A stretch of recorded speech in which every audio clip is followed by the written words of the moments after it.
Good afternoon. Welcome to APTN National News. I'm Kristen, and I'm happy to be your new host for our midday newscast.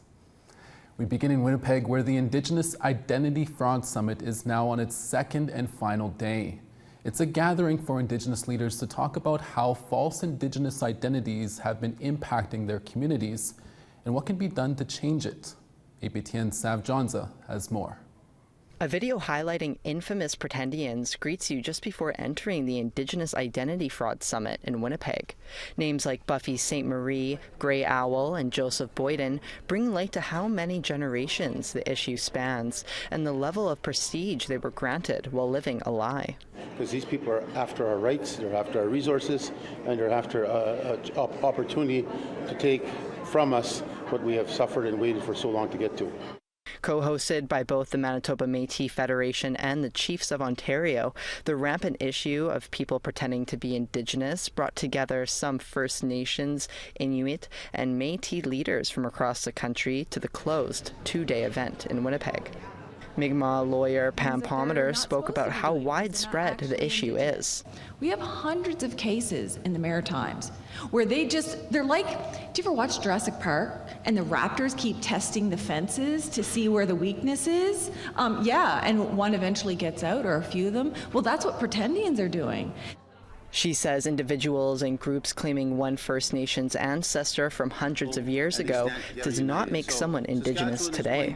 Do you have a relationship with a grave from 400 years ago, or do you have a relationship with a community, a nation, an extended family of kin?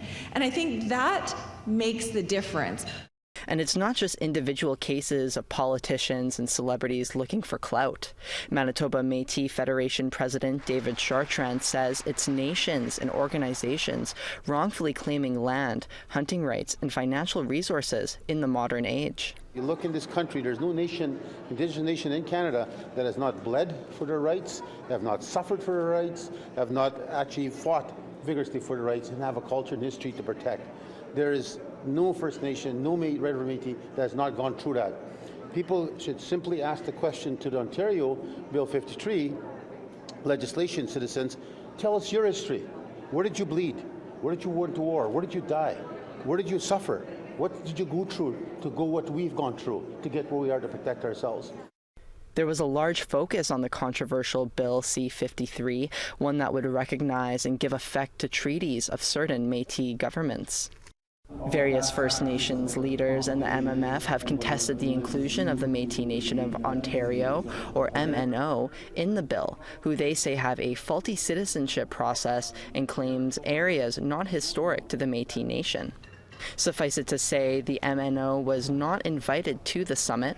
In a press release, they say, in part, this exclusion undermines the potential for a comprehensive and inclusive discussion on this critical issue affecting all Indigenous communities in Canada.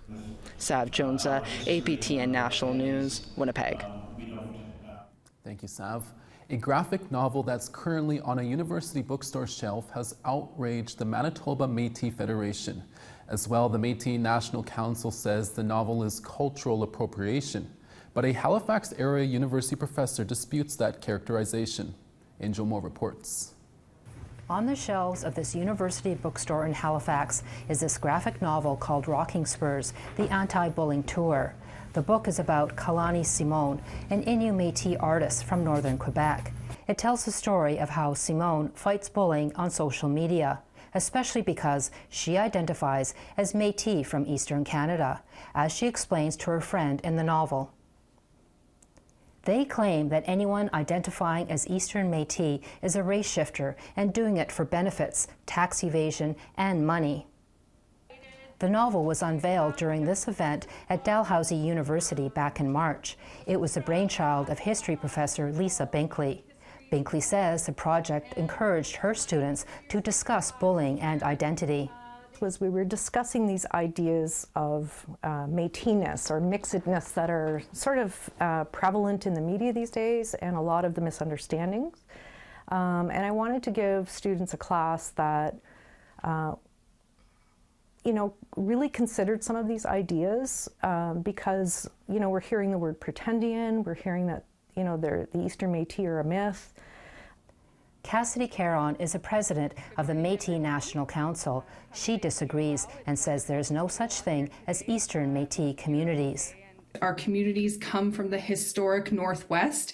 There is no such thing as a Métis Innu community, and we stand firm against this fight against the Eastern Métis. So our reaction is strong. We don't support the book. We don't support the work that the Métis Nation of Canada is doing, and we will never condone this. Rocking Spurs was a result of Binkley's class called Métis History and Culture, and the book does give a history lesson from the emergence of Métis people in Canada from the mid-1600s in the East, the migrations through Quebec and Ontario, and the rise of the Western Métis in the 1800s. David Chartrand is the president of the Manitoba Métis Federation. He says this description of Métis history is false. To state that the Métis of the Red River migrated from Eastern Canada, from Nova Scotia, that we migrated over there and we found our way in the prairies is absolutely absurd.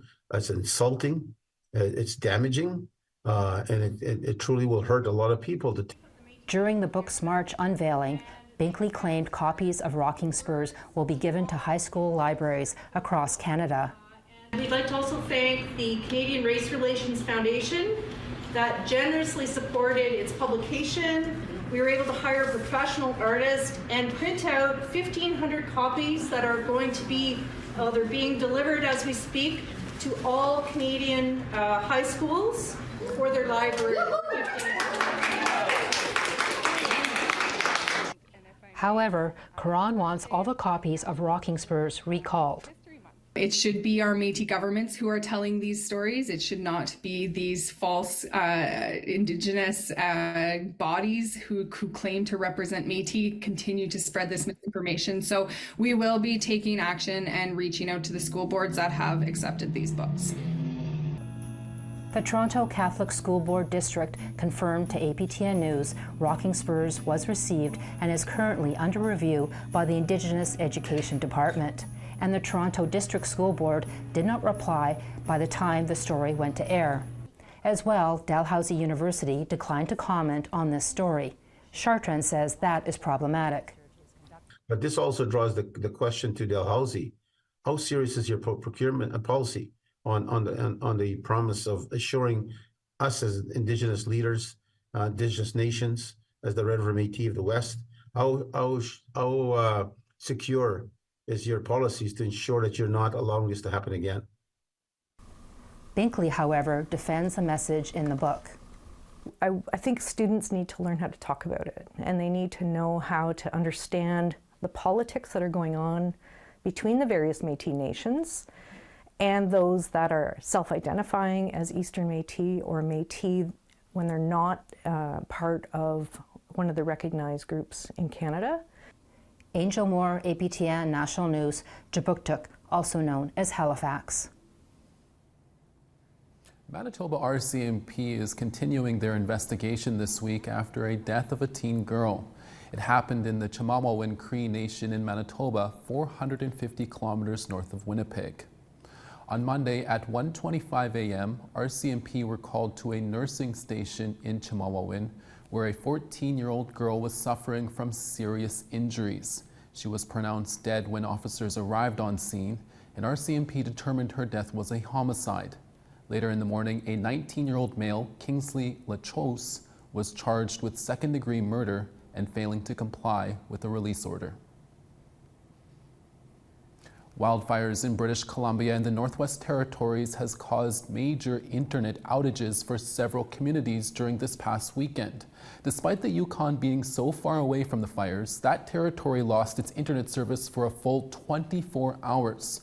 Now leadership is thinking what can be done to better protect its important infrastructure. APTN's Sarah Connors has more. For days, raging wildfires near the communities of Fort Nelson, BC and Fort Liard in the NWT have caused concern and anxiety for many. On Friday evening, the fires burned through 2 fiber lines in Fort Nelson and southwestern NWT, causing internet and phone outages across the north, including the Yukon.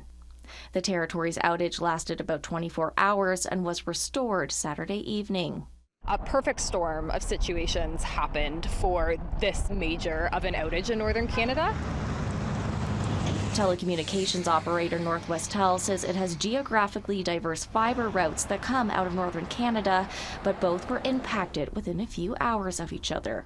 If they would have happened like a day apart or several more hours apart, we wouldn't have been in the situation we were. Our whole society is dependent on technology, right? In these times. The chief of the Kwanlin Dun First Nation and Whitehorse says staff and community safety officers went door to door checking on citizens. While no major issues arose from the outage, he's not eliminating the possibility other emergencies may arise this summer.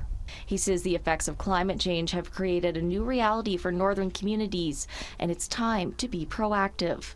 How we prepare and respond and adapt to these changing times, because we will see further changes and we will see further emergencies affecting people.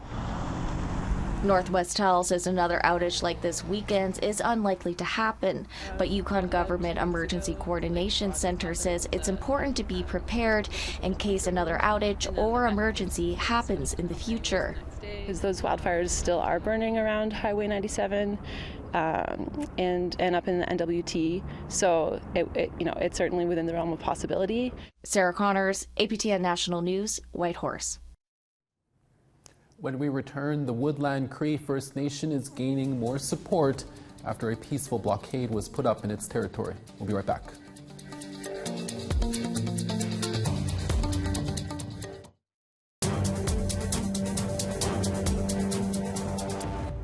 Welcome back. To Alberta now, where at least 14 other First Nations are showing their support for Woodland Cree First Nation, including some non-Indigenous industries.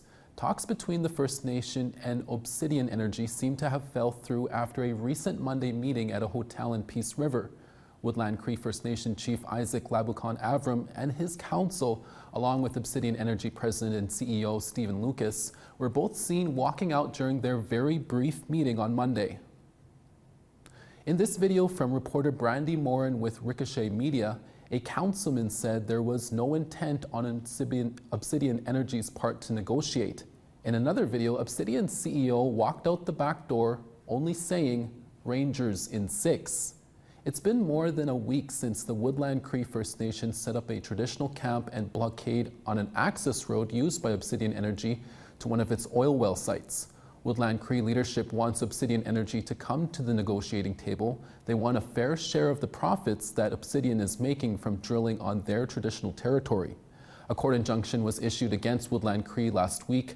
However, Chief Labucon Avram placed it in the fire pit. So far, RCMP has chosen not to enforce the injunction. In a statement sent to APTN News, the Obsidian Energy Company said the Woodland Cree First Nations leadership has been providing what it calls misleading statements about blockades at 2 of its sites and the breach of a court order. Obsidian Energy CEO Stephen Lucas added, "The Woodland Cree First Nation is attempting to coerce us into providing payments to them that are similar to production royalties, even though we already pay royalties to the Alberta government for production on these Crown lands. They also want to act as an exclusive agent for services used by the company and charge excessive amounts for service contracts. These are not reasonable terms for a resolution to the blockade." End of quote. APTN News will continue to bring you more updates on this story. The Saskatchewan Book Awards announced their winners this week, and Indigenous talent swept the competition. A Métis organization and a Métis author took home 4 awards collectively. Reporter Rachel May sat down with the winners. Repatriating these items is an act of reconciliation because it's recognizing, okay, under what circumstances were those pieces ending up elsewhere? Karen Schmann is the director of Métis Culture and Heritage at the Gabrielle Dumont Institute Press, who published the award-winning book Our Grandmother's Hands, Repatriating Métis Material Arts by Gregory Schofield. The book focuses on bringing Métis artwork back to where it originates and having it correctly attributed to Métis artists. Because Métis haven't had recognition until 1982 in the Constitution, so many of our pieces that exist elsewhere are called Plains Cree or, Indigenous people or whatever, very generic term. The Gabrielle Dumont Institute won 2 Saskatchewan Book Awards, the Publishing and Education Award and the Indigenous Peoples Publishing Award. Author John Brady MacDonald also received 2 Saskatchewan Book Awards, Best Nonfiction and the Indigenous Peoples Writing Award for his book, Carrying It Forward. He says the book is a series of essays about his experiences growing up and being looked at as a knowledge carrier. Being uncomfortable with that, being uncomfortable being looked at upon in that way, and really sharing my thoughts and feelings on a variety of subjects regarding the Indigenous experience of the 21st century. Brady MacDonald says stories and experiences aren't ours to keep, but instead to pass on, and wants to dedicate the award to anyone who continues to pass along this knowledge. Rachel May, APTN National News, Saskatoon. When we return, Winnipeg has chosen its youth marshal for this year's Pride Parade.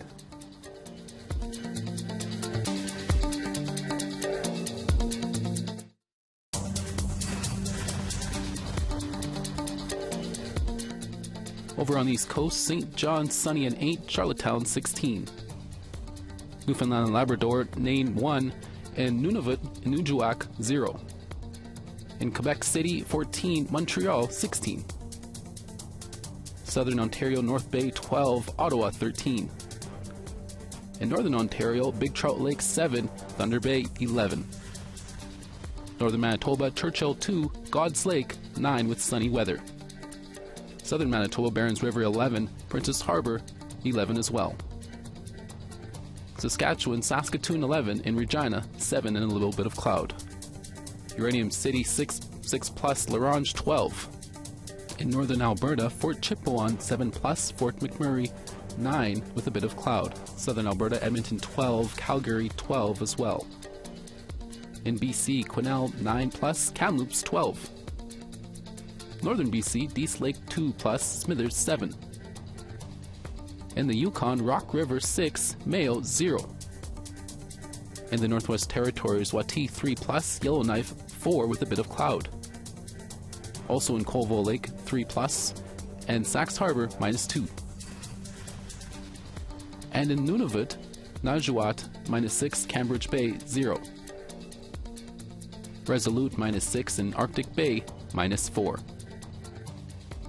Welcome back. It's that time of year again. Parades and events focused on uplifting, empowering, and bringing awareness to the 2S LGBTQ+ community will be taking place across the country over the next month.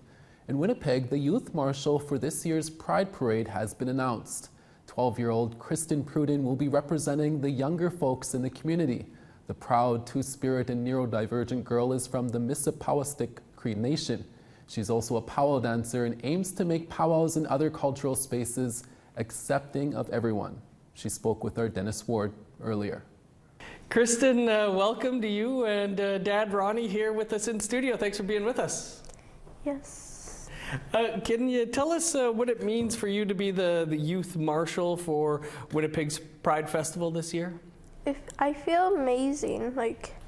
I feel like I'm being honored to be the people are scared to show who you are, and I am like a new martial pride to spirit, and I love to dance, and I am a jingle dancer and I'm Fancy Shaw, and I love to dance because I want to show on I was like a little boy. I wanna be like I wanna live like a girl, and this I am today, and I feel like people are being mean, like who you are, and then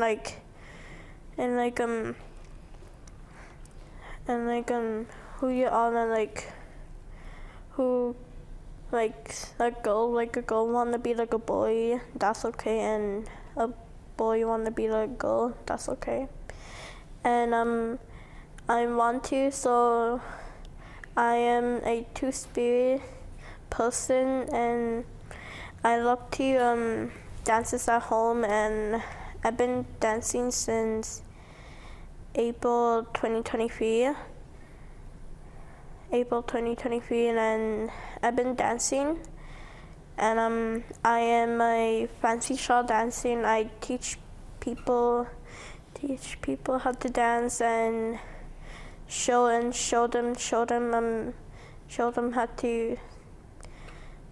people how to like who you are and which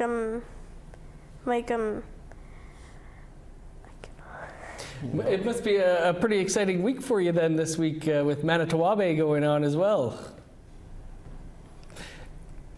Yes, and last year I've been selected to be the two-spirit Manitowabe, and I did that, and I danced at the front. Yeah, pretty cool stuff. Kristen, what words of encouragement might you have for other youth out there who might be watching? Who be who you are and be who you want to be, and you want to be yourself, that's okay, and you want to be like a girl, that's fine, and you want to be a boy, that's fine. Girl and a boy want to be both of them, so that's okay. And I'm showing the two-spirit and people, and the people are afraid to show their gender, and I am here on the I'm here to tell you not to be afraid of other people what thinking about you, and ignore them, and who cares about you, who cares about you look like and who you are, and there's two-spirit, and I don't care who I am, don't care like who I am, and I'm beautiful the way I am. Good stuff, Kristen. Congrats on being named the Youth Marshal. Thanks to you and the family. Dad Ronnie here for coming in and talking to us. Mm-hmm. Thank you. Thank you, Dennis, and congrats to Kristen, Pruden, and her family as well. We're all very proud of you. That's all the time we have. I'm Kristen Ashkate, your new host for the midday APTN National News. Hi, miigwech, Marcy Cho for watching. We'll be back in a few hours for your evening newscast.